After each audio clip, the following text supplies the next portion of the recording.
Keeping the plastic on my polytunnels clean is an essential task in this climate, both inside and out.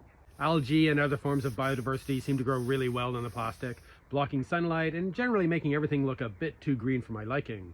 And of course, the longer I ignore it, the worse it gets and the harder I have to scrub when I finally get around to the task.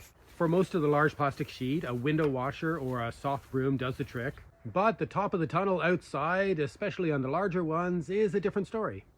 It's hard to reach, and it's also where the growth seems to be most abundant, probably because of all the bird droppings. I've tried using a telescopic window cleaner, which works well, assuming I can find the step ladder and don't mind teetering on uneven ground.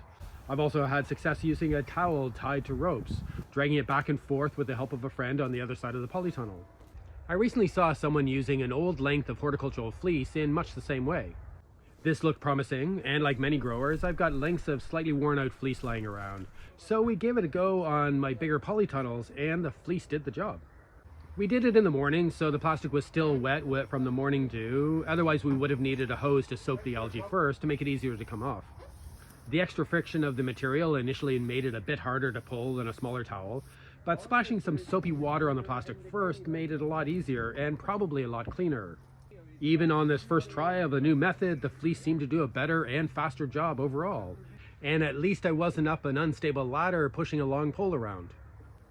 Of course, this piece of fleece is officially retired from crop duty now, but if we wash it a bit, let it dry, and stash it somewhere convenient, hopefully the polytunnels will be cleaned a bit more often.